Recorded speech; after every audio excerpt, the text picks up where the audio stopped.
The ocean is suffering. Overfishing, climate change and pollution are rapidly overwhelming marine species and habitats.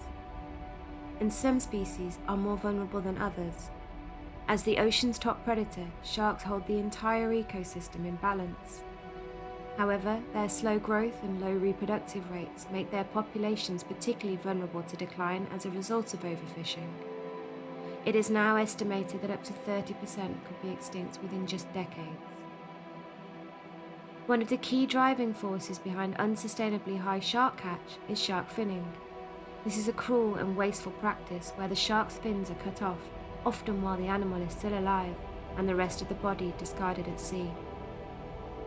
Despite its cruelty, the shark fin trade is highly lucrative, with fins selling for huge amounts of money.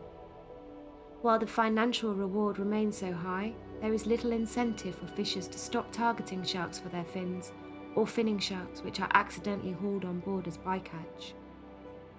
Banning shark finning alone cannot solve this crisis, but it is a crucial step in the right direction. Many, though far from all, countries and international organisations already have bans on shark finning. However, these have not always been implemented effectively. Some bans still rely on a ratio-based approach, where fins can be removed at sea as long as the total weight of fins landed matches a predetermined percentage of the weight of bodies landed. Others allow cutting of fins at sea, but require fins to be artificially reattached to the bodies afterwards. Both of these approaches have many drawbacks.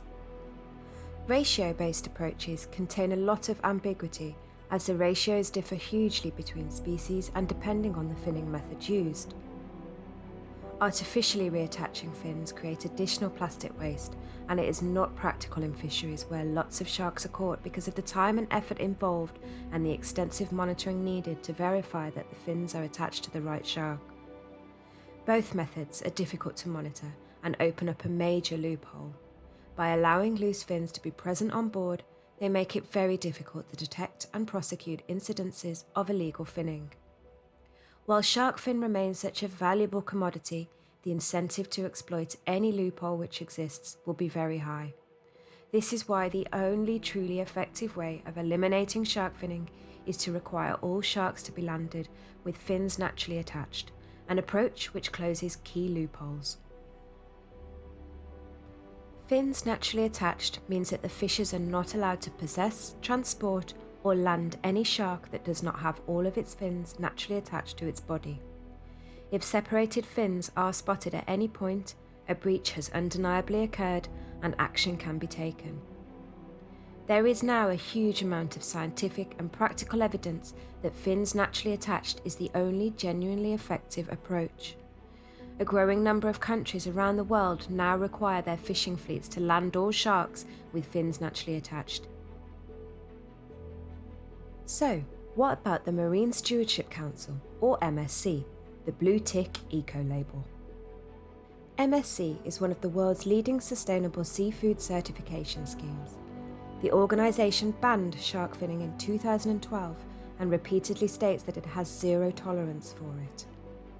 So, can we assume that there is no shark finning happening in MSC certified fisheries and that MSC requires the most rigorous approach, a fins naturally attached policy, to be in place across all fisheries? No. In fact, the MSC lags far behind the curve of global fisheries management. It still does not require fisheries to have a fins naturally attached policy in place in order to gain or maintain certified status.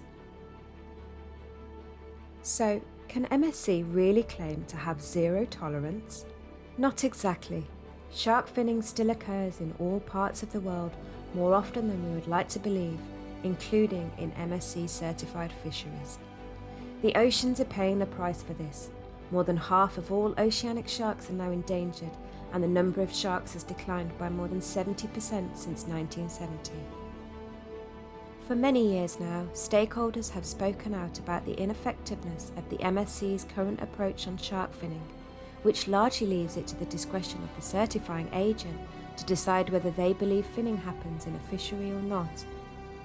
And the occurrence of incidences of shark finning in certified fisheries speaks for itself in demonstrating that current requirements are not adequate or effective.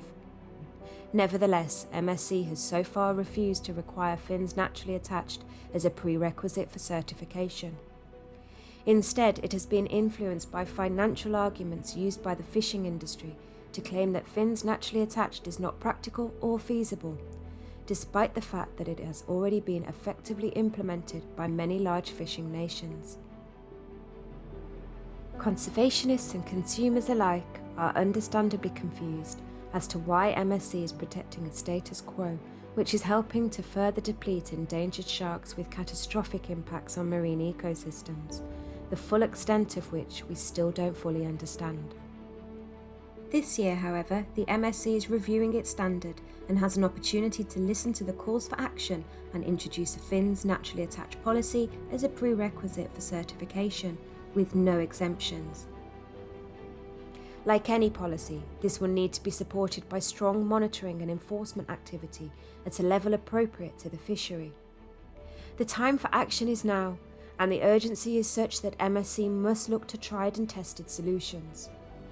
Fins naturally attached is already required by 44% of the world's major shark fishing nations. This should not be an unrealistically challenging level for a supposedly gold standard eco-label to attain. Instead of trailing behind global sustainability trends, MSC should be leading them. By requiring fins naturally attached with no exemptions, it would not only provide greater protection to sharks across its 400 certified fisheries, but also send a powerful signal to the rest of the industry. Given the rate of decline in shark numbers, this may be the last chance for MSC to make a real difference. Join us in calling for a fin-free MSC now.